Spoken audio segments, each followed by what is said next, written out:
Welcome to a space where creativity comes to life.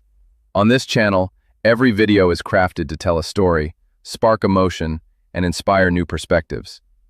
If you enjoy content with meaning and style, consider subscribing and becoming part of this creative journey. Orchestrated infidelity memoir, rewrite avoiding band names, restructuring details while preserving emotional arc. Orchestrated infidelity. Memoir rewrite avoiding band names, restructuring details while preserving emotional arc. The note was tucked under my wiper blade, one corner gone soft where the grocery store sprinklers had caught it. I almost let it blow away thinking it was a flyer for gutter cleaning.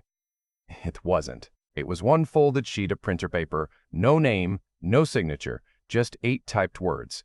Ask your wife what really happens at the lake showings. I sat in my truck in that parking lot with the AC blowing on my face and read it maybe 9 times, like the letters were going to rearrange themselves into something that made sense. Here's the thing about getting a note like that. Your first instinct is to laugh. Somebody's bored, somebody's got the wrong truck, somebody saw too many movies. My second instinct was worse, because my second instinct was that I already knew. Not new, but the way you know a tooth is going bad before it ever hurts. There'd been a low hum under everything at home for a couple of months, and I'd been doing what I'm good at, which is telling myself it's nothing. Let me back up, because you need the shape of us to understand why I did what I did. I'm 41. For 12 years, I worked offshore in the Gulf, drilling platforms, 2 weeks on and 2 off at first, then longer hitches when I moved up. It's the kind of job that pays for a house and a life, and takes your actual life as the fee. I miss birthdays. I missed my son's first steps. My wife filmed them on her phone, and I watched the video in a bunk 40 miles from shore with guys snoring around me. I told myself I was doing it for them. I believed it. I think it was even true. My wife held it all together while I was gone. 3 kids, a boy who's 11 now, a girl who's 8, and the little one who's 6. She raised them basically solo half the year. She ran the house, the budget, the doctor's appointments, the school stuff, all of it. People say stay-at-home mom like it's a hobby. She worked harder than I did. I want that on the record before I say anything else, because what comes later doesn't erase it. About 2 years ago, I came on shore for good. Took an operations and safety job with a contractor up near Nashville. Big pay cut from rig money, but enough, solid 6 figures, which where we landed goes a long way. I picked the town on purpose, good schools, 40 minutes from my folks, a church she liked, the whole picture she'd been asking me for the entire marriage. She used to say, every time I left, that she didn't sign up to raise 3 kids alone in a rotating set of base housing apartments. So I gave her the opposite of that. I gave her roots. She wasn't grateful. That sounds harsh, but it's true and it matters. She'd built a whole identity around being the long-suffering one, the wife whose husband was always gone, and when I came home and that role evaporated, she didn't know what to do with the version of us where I was just there. Every night, asking what's for dinner and helping with homework. She got restless. She said she wanted to finally use her degree, business and marketing, never touched it since graduation. I said do it. I meant it. I drove her to the interview because she was nervous. Sat in the parking lot with a coffee, told her she'd kill it. She did. She got a coordinator job at a real estate brokerage in town, mostly women on the staff, all of them reporting to the broker who owned the place. I met him once. I dropped her lunch off because she forgot it on the counter, and he came out to shake my hand in the lobby. Short guy, maybe 5'6", soft in the middle, a comb-over he'd clearly negotiated with for years. Late 50s. Wet handshake. He talked to me for 90 seconds and managed to mention his lake house, his boat, and the size of his last commission. And I walked back to my truck thinking, well, at least I never have to worry about that guy. In my head, I started calling him the Toad. I'm not proud of it, but it stuck. And you'll forgive me if I keep using it because every time I try to type his actual name, my hands won't do it. So that's the picture. New town, new job for her, kids thriving, me finally home. And a note under my wiper blade. I didn't confront her. I want to be honest about why. Because a lot of guys jump straight to the screaming match and then wonder why they never got the truth. If I'd walked in waving that note, here's what happens. She denies it, she cries, she tells me I don't trust her, and whatever's really going on goes underground so deep I'd never find it. A note's not proof. A note's a rumor with paper. I needed to know, actually know, before I lit a match to my entire family. So I started paying attention, which I'm ashamed to say I hadn't been doing. The changes were small and they all had explanations, which is exactly how these things hide. She started staying late, open houses, showings. The broker needs the team flexible.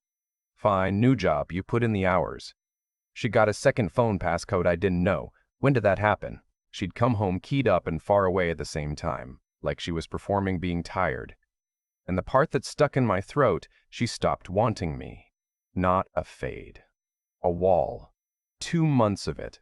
Every approach met with a headache, a deadline, a turned shoulder. I told myself it was the new job stress. I'm a champion at telling myself things. I checked the obvious stuff first like an amateur. Her main phone, which I knew the code to, was clean. Boring texts with the broker about scheduling. Nothing.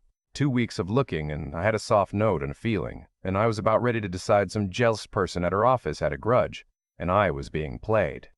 Then one night, over dishes, she said something that flipped me back over. She was glowing about work, telling me how the other women in the office were jealous of her because the broker singled her out, gave her the best listings, took her along to the high-end clients. They can't stand that he likes me, she said, scrubbing a pot, almost giddy. And the way she said it, likes me, landed wrong. Why would grown women, professionals, be eaten up with jealousy over which of them the boss liked?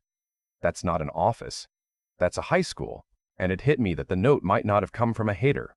It might have come from somebody who knew exactly what was happening because they were watching it from the next desk. I didn't want to spend real money on being wrong, so I started cheap. Bought a little tracker tile, the kind you stick on your keys, and dropped it in the bottom of the work tote she carried every day. Then I waited and watched a dot on my phone. For a week, the dot behaved. Office, school pickup, grocery, home. I started to feel like a paranoid idiot. Then on a Thursday, the dot drove out past the highway loop to a part of town we never went, parked, and sat there for 3 hours in the middle of a workday. I pulled the address up, an extended stay motel off the interstate, the kind with exterior doors and a vending machine and a sign promising free continental breakfast. No clients out there. No listings out there. Just rooms you can rent by the afternoon. I left work and drove like a man trying to outrun his own stomach. I was maybe 10 minutes out when the dot started moving, back toward her office. I'd missed it by nothing.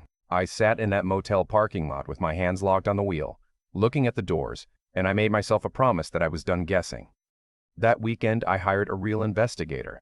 Licensed retired sheriff's deputy, did this professionally, charged me a flat day rate that made me wince and was worth every dollar. I learned my lesson from almost catching her myself. I'm not built for surveillance. I get tunnel vision. I'd have blown it. He didn't. I gave him the tracker login so he could see what I saw, told him about the motel, described the toad down to the comb-over. He told me to go to work and live my life and let him do his. It took 8 days. The following Friday, my phone buzzed at 1:40 in the afternoon. She's moving toward the same location. I'm ahead of her.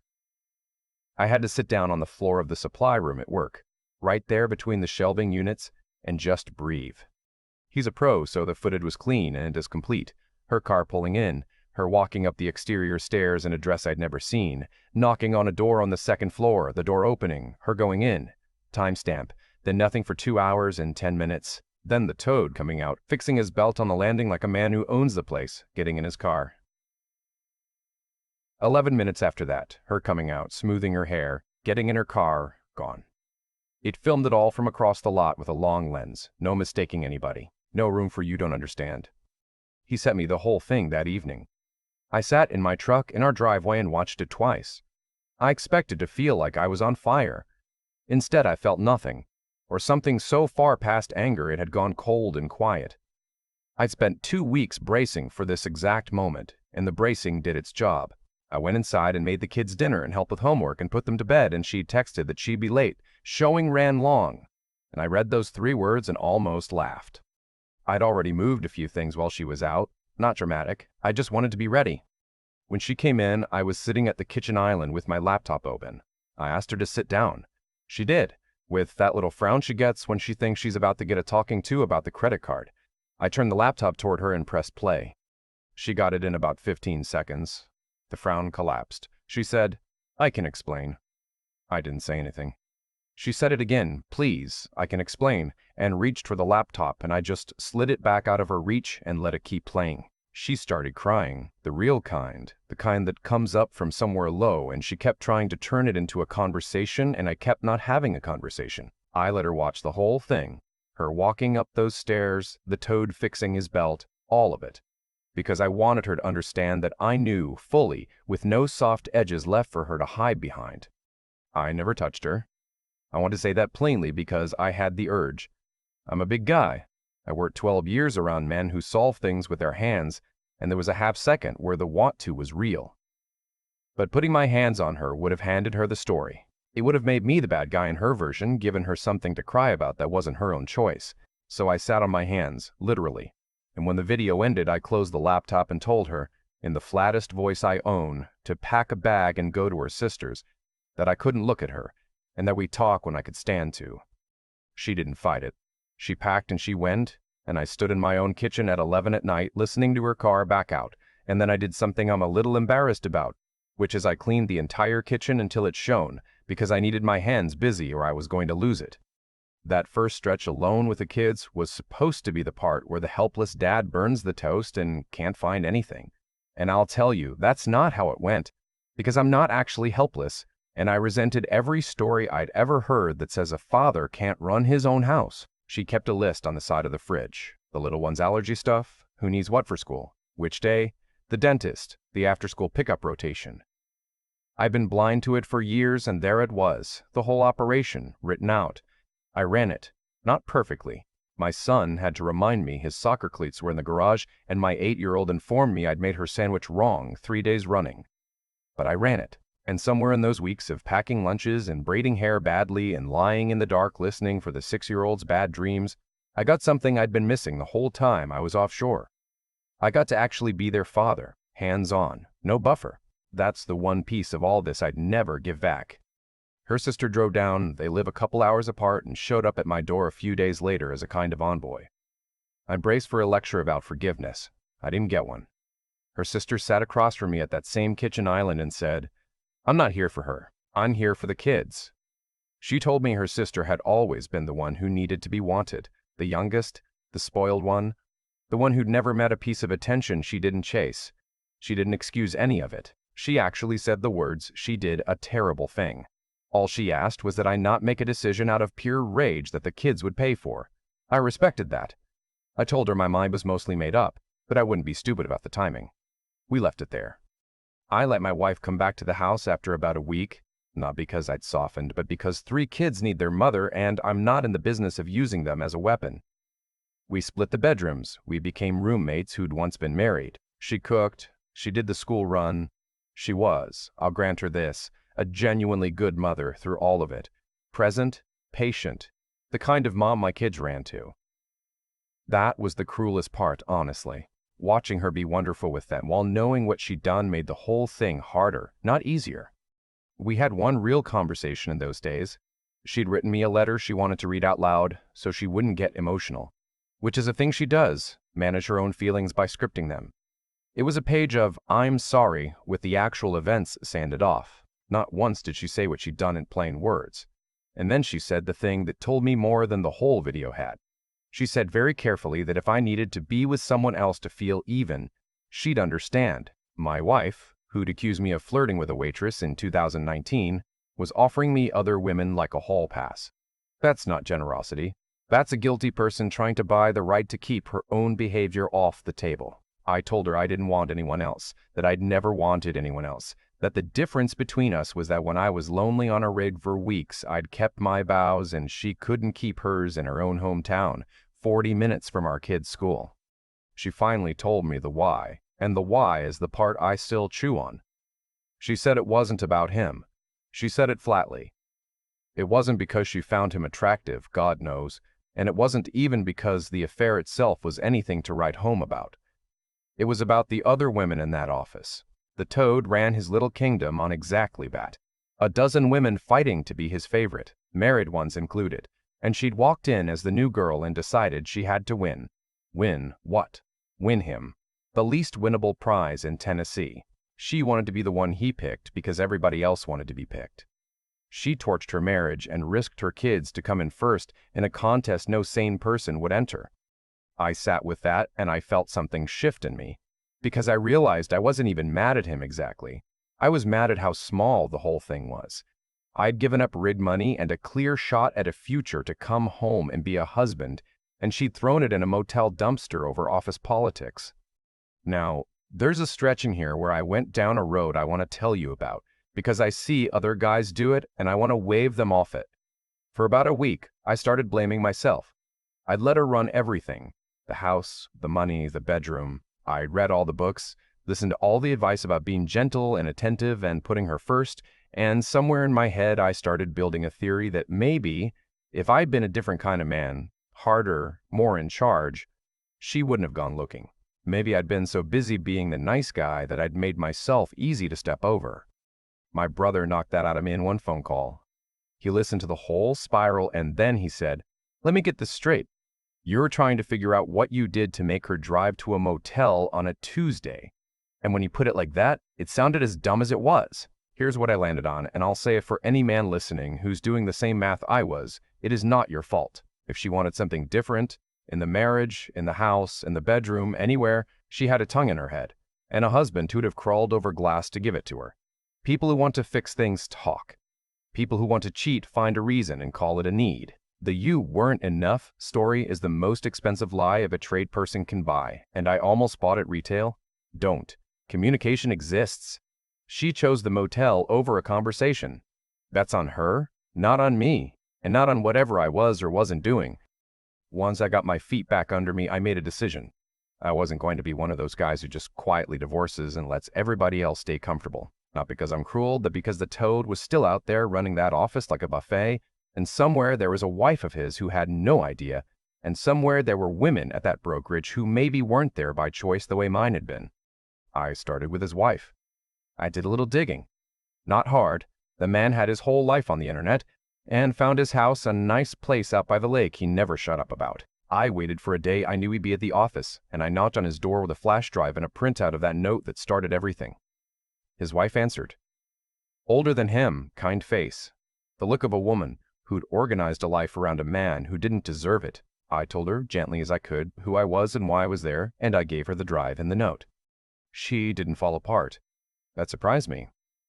She told me she'd gotten an anonymous note of her own months back, that she'd confronted him, and that he'd spun her a whole story about jealous, lazy employees trying to take him down because he held them to a high standard, and she'd believed him because that's what you do when believing the alternative breaks her house. She thanked me. She said it quiet and real. Thank you for not letting me keep living in it. I left her my number in case she needed anything, and I drove home feeling, for the first time in weeks, like I'd done something instead of just survived something. Next, I dealt with the office. I didn't go in swinging, and I want to be clear about that, because I know the version of this story where the wronged husband decks the other guy and it feels great for 9 seconds and then ruins his life. I thought about it. I'd worked myself up to it on the drive over. But I'd already learned the lesson with my wife: the second you give them a bruise, you give them the story. The toad would have loved nothing more than to be the victim of a violent, ex-military type husband, so I didn't give it to him. I went to the office on a busy afternoon, full staff, clients in the waiting area. I'd already sent a complete copy of everything: the footage, the timeline, my wife's written admission, the note, to the senior partner who co-owned the firm, and to the state licensing board, certified, paper trail and all. So by the time I walked in, the ground was already moving under him. He just didn't know it yet. I asked the front desk for him by name in a perfectly calm voice. He came out of his office with that wet smile. No idea who I was. Probably figured I was a buyer. I stood about 3 feet from him in front of his entire staff and a room full of clients, and I told him exactly who I was, and exactly what I had, and exactly what I had, and exactly who I'd already sent it to. I didn't raise my voice. I watched the color leave his face in real time. I told him I knew about the motel, about the comb-over he kept fixing on the landing, about the lake house, about the whole pathetic little kingdom, and that his wife had it now, too. The office had gone dead silent. Every woman at every desk had stopped pretending to work. I let it sit for a 3 count, and then I said, "I'm not going to touch you. You're not worth a charge." And I turned around and walked out into the parking lot and got in my truck, and my hands were shaking, but they were clean. Here's what I didn't plan, and what made the whole thing worth it. My walking in there and saying it out loud, in the open, did something. It cracked the silence. Within a couple of weeks, I heard secondhand through my wife, who still had contacts there, that two of the other women had gone to the senior partner with their own stories, and theirs were worse than mine, because in theirs there was a job on the line, and a man who made it clear what kept it safe. The licensing board opened the file. The senior partner forced him out to protect the firm. Last I heard, the lake house was for sale and his wife had filed. Do I feel great about it? Not the way you'd think. There's a part of me that's quietly glad it turned out there were other women. Isn't that an awful thing to admit? Because if there were others, then maybe my wife was a fool caught in a machine bigger than her, instead of just a woman who looked at our whole life and decided to comb over at a motel was a fair trade. Neither version brings me comfort, but the office buffet is closed, and the women who were too scared to speak got cover to speak, and the man who ran it lost the kingdom he built his whole sad personality on. I'll take it. There were two more things I had to do, and a lot of you watching will know exactly why. I got tested for everything. Sat in a clinic feeling 41 going on 70, and a few days later got the all clear, negative across the board, which is the only piece of grace in this entire story, and I said a real thank you for it. And then there were my kids. I didn't think there was any chance. They looked like my baby pictures, the timing all lined up with when I was home from the rig. We'd lived in company housing where I could account for every conception, but I'd learned my lesson about telling myself comfortable things, so I swabbed all three of them one Saturday morning, made a game of it, open up say Ash, and mailed it off without telling their mother. 4 weeks of waiting that I would not wish on anyone, when the results came back and confirmed all three are mine, and they were, every one. I went out to my truck and sat there and finally let myself cry. The whole backlog of it, weeks of it, in a parked truck in my own garage. I filed after that.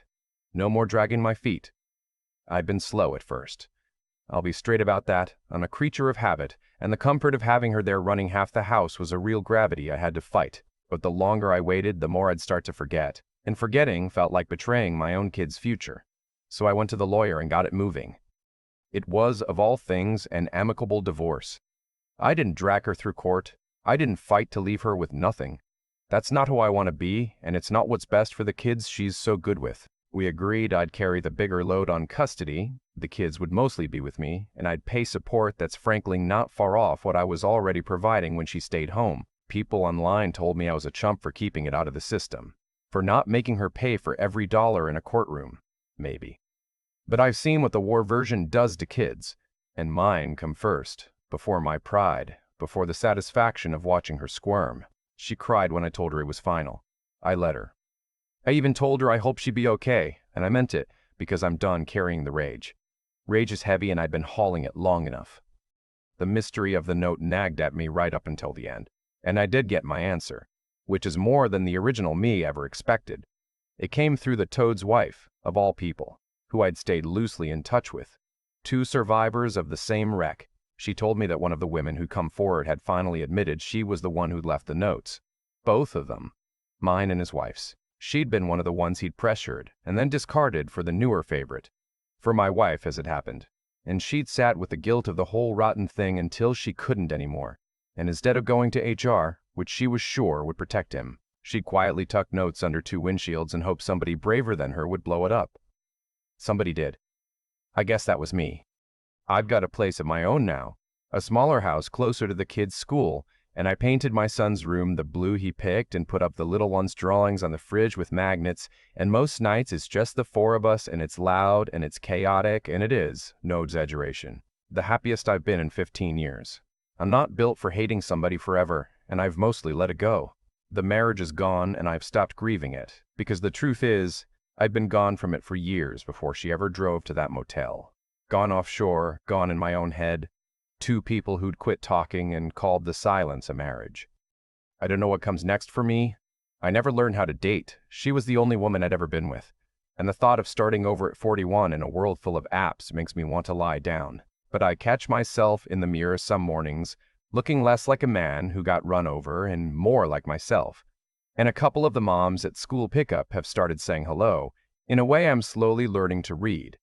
And I think, for the first time in a long time, that I'm going to be all right, better than all right. I'm going to be home every single night for the 3 people who actually deserve me.